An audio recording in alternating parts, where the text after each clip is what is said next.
दोस्तों नमस्कार। कैसे हैं आप लोग? उम्मीद करते हैं कि आप लोग फिट होंगे, मस्त होंगे, ज़बरदस्त होंगे। तैयारी आपकी बढ़िया चल रही होगी। तो आज की क्लास में हम हाजिर एक फिर नए वीडियो के साथ। आज की जो हमारी क्लास है बाल विकास एवं शिक्षा शास्त्र पे है, सीडीपी पे है। इसमें 30 एकदम महत्वपूर्ण क्वेश्चन रखे गए हैं, बेहतरीन क्वेश्चन रखे गए हैं। तो उम्मीद करते हैं क्वेश्चन आपको पसंद आएंगे। एक लेवल के रखे गए हैं, आपको लगेगा कि हाँ सीटेट का लेवल है। तो चलिए हम क्लास आज की स्टार्ट करते हैं इसे। तो क्वेश्चन पे दिख रहा होगा, स्क्रीन पे दिख रहा होगा पहला क्वेश्चन आपको। चलिए पहला आंसर करिए। बाल विकास का तात्पर्य, बाल विकास का तात्पर्य केवल शारीरिक वृद्धि, केवल मानसिक वृद्धि, व्यवहार में गुणात्मक परिवर्तन, केवल आयु में वृद्धि। तो इसका राइट आंसर क्या हो जाएगा? केवल व्यवहार में गुणात्मक परिवर्तन। एक मिनट, क्या हो गया? क्या है? व्यवहार में गुणात्मक परिवर्तन। तो पहले का राइट आंसर क्या हो गया? Option number C. चलिए दूसरा क्वेश्चन। विकास का कौन सा सिद्धांत सही है? विकास का कौन सा सिद्धांत सही है? विकास आकस्मिक होता है। अगर आप ये कहें कि विकास अटेंडम हो रहा है तो ये भी पॉसिबल नहीं है। विकास निरंतर होता है, ये भी पॉसिबल, ये तो पॉसिबल है। 100% राइट आंसर क्या हो जाएगा? ऑप्शन नंबर बी हो जाएगा कि जो विकास होता है वो कैसा होता है? निरंतर प्रक्रिया होती है, कंटिन्यू विकास चलता रहता है। Question number third. विकास का क्रम सामान्यतः किस दिशा में होता है? विकास का क्रम सामान्यतः किस दिशा में होता है? पैरों से सिर की ओर, सिर से पैरों की ओर, अंदर से बाहर की ओर, बाहर से अंदर की ओर। तो क्वेश्चन नंबर थर्ड का राइट आंसर जो हो जाएगा option number B is the right answer, सिर से पैरों की तरफ। चलिए तो आप स्कोर अपना चेक करिएगा लास्ट में, हमने कितने क्वेश्चन अटेम्प्ट किए, 30 में से हम आपके कितने स्कोर्स आए, कितने सही आए। कमेंट करके जरूर बताइएगा कि आपके कितने आंसर करेक्ट हुए। चलिए क्वेश्चन नंबर 4। गेसल के अनुसार विकास मुख्यतः निर्भर करता है। ठीक है, अगर गेसल की पूरी विचारधारा आपको पढ़नी है, पूरा कंसेप्ट आपको देखना है, तो हमारे चैनल पे इस वीडियो बनी हुई है, तो आप चैनल पूरी वीडियो आप देख सकते हैं। ये 30 क्वेश्चन एमसीक्यू के हैं, तो इसलिए केवल प्रैक्टिस कर लीजिए कि कितनी प्रिपरेशन आपकी कंप्लीट हुई है। तो इसका क्या हो जाएगा? प्रशिक्षण पर, वातावरण पर, परिपक्वता पर, और डी क्या है? अनुकरण पर। तो क्वेश्चन नंबर 4 का आंसर करिए फट से।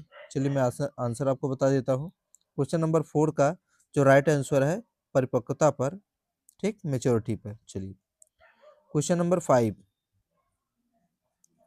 5 में क्या है?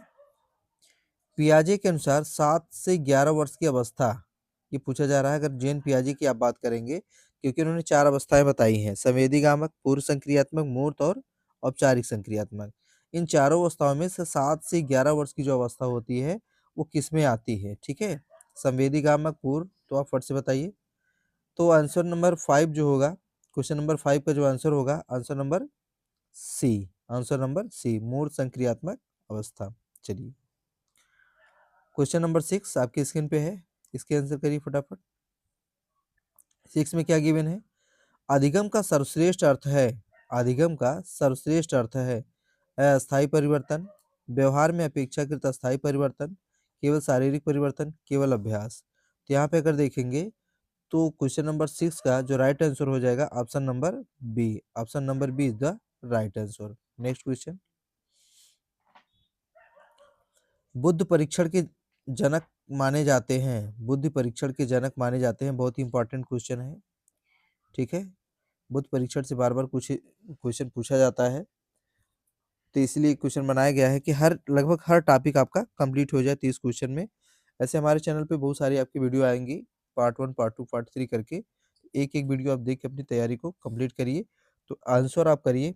तो क्वेश्चन नंबर 7 का option A Skinner, B Thorndike, C Binet, D आपका क्या है? गार्डनर। तो इसका राइट आंसर क्या हो जाएगा? Option number C, option number C is the right answer.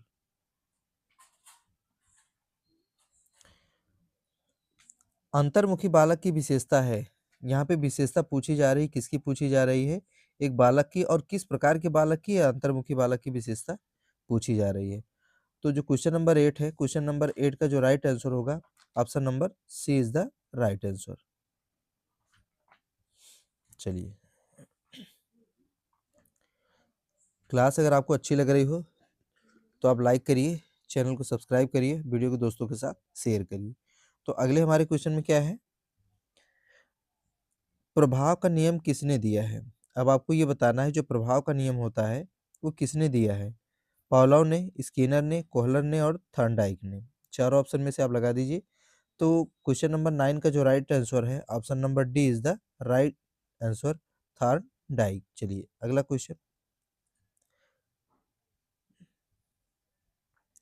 आंतरिक प्रेरणा का उदाहरण है, आंतरिक प्रेरणा का उदाहरण है पुरस्कार, दंड, जिज्ञासा, भय।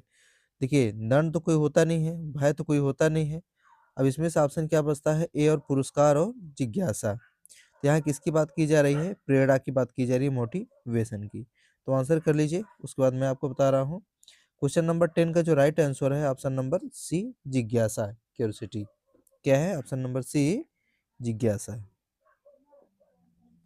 चलिए अब ये जो अगला क्वेश्चन है ये क्या है, समावेशी शिक्षा अधिगम है, समावेशी शिक्षा अधिगम, इस पे रिलेटेड है क्वेश्चन। तो एक बार हम देखेंगे इसको कि व्यक्तिगत भिन्नताओं का अर्थ होता है, व्यक्तिगत भिन्नताओं का अर्थ होता है, भिन्नताओं का मतलब क्या आता है कि सभी बच्चे जितने भी होते हैं वो एक समान नहीं होते हैं, उसमें कुछ ना कुछ भिन्नताएं होती हैं, चाहे वो शारीरिक भिन्नता हो, मानसिक भिन्नता हो या वो सामाजिक भिन्नता हो, कुछ भी पाया जाता है। तो यही चीजें आपको बतानी होती है। सभी बच्चे समान होते हैं, बच्चे में शारीरिक अंतर होता है, बच्चों में बहुआयामी अंतर है, केवल बुद्धि में अंतर है, केवल बुद्धि में अंतर है, गलत हो गया। शारीरिक अंतर, ठीक है, शारीरिक अंतर भी नहीं होगा, बच्चे सभी समान है, पॉसिबल ही नहीं है, इसलिए इसका राइट आंसर हो जाएगा option number C is the right answer. चलिए क्वेश्चन नंबर 12, प्रश्न संख्या 12 आपके सामने है, अधिगम में सबसे प्रभावी है। अगर पूछा जा रहा है कि जो अधिगम होता है लर्निंग में सबसे प्रभावी चीज क्या होती है, इफेक्टिव चीज क्या होती है। व्याख्यान विधि, बोर हो जाएंगे बच्चे, ज्यादा लेक्चर आप देंगे, पनिशमेंट करेंगे तो बच्चा आपकी क्लास में बैठेगा ही नहीं, रटन विद्या को ध्यान देंगे तभी बेकार हो जाएगा। तो इसलिए इसका राइट आंसर हो जाएगा सक्रिय भागीदारी, option number C is the right answer. चलिए प्रश्न संख्या 13, समावेशी शिक्षा का मुख्य उद्देश्य है। यहाँ एक मुख्य उद्देश्य पूछा जा रहा है, किसका पूछा जा रहा है, समावेशी शिक्षा का। पहला क्या है, अलग कक्षा बनाना। जब समावेशी की बात आएगी तो कहीं भी अलगाव आपको मिले तो मान लीजिए ऑप्शन आपका गलत है, तो अलग कक्षा नहीं बनाना है। सभी बच्चों को साथ शिक्षा देना, ठीक, केवल प्रतिभाशाली बच्चों को पढ़ाना, हटा दीजिए, केवल दिव्यांग बच्चों को पढ़ाना, गलत है। तो ऑप्शन नंबर 13 का जो राइट आंसर हो जाएगा option number B is the correct. चलिए प्रश्न संख्या 14, विशेष आवश्यकता वाला बच्चा है। क्या है, विशेष आवश्यकता वाला बच्चा है, केवल मध्य बुद्धि, केवल शारीरिक रूप से अक्षम, जिसकी विशेष शैक्षिक सहायता चाहिए, केवल दृष्टि बाधित। तो यहाँ आप बताइए इसका राइट आंसर क्या है, क्वेश्चन नंबर 14 का। तो इसका राइट आंसर क्या है, option number C, option number C is the right answer. Question number 15, अधिगम की सर्वश्रेष्ठ स्थिति होती है, अधिगम की सर्वश्रेष्ठ स्थिति होती है, भय में, दंड में, दोनों हटाइए, दबाव में हटाइए, तो इसलिए इसका राइट आंसर क्या हो जाएगा, ऑप्शन नंबर सी। चलिए 16, शिक्षक मूल्यांकन शिक्षा शास्त्र, इससे रिलेटेड क्वेश्चन है। तो यहाँ पे आप देखेंगे बाल केंद्रित शिक्षा में शिक्षक की भूमिका होती है, जहाँ पे चाइल्ड ओरिएंटेड एजुकेशन होता है तो वहाँ पे शिक्षक की कैसी भूमिका होती है, नियंत्रक की, ज्ञान का एकमात्र स्रोत, मार्गदर्शक, अनुशासक। सबको हटाइए, तो यहाँ पे आप लगा लीजिए 16 का option number C, option number C is the right answer. रचनावादी शिक्षण में बल दिया जाता है, रटने पर हटा दीजिए, अनुभव आधारित सीखने पर, केवल पाठ्यपुस्तक पर, व्याख्यान पे, तो इसको हटाइए। तो ऑप्शन नंबर बी 17 का option number B is the right answer. चलिए अगला, सतत एवं व्यापक मूल्यांकन सीसीई का मुख्य उद्देश्य है। सतत एवं व्यापक मूल्यांकन का उद्देश्य पूछा जा रहा है, केवल परीक्षा, केवल अंक देना, सर्वांगीण विकास का मूल्यांकन, तुलना करना। इसको हटा दीजिए, ये दोनों हटा दीजिए। इसलिए क्वेश्चन नंबर 18 का जो राइट आंसर हो जाएगा ऑप्शन नंबर सी।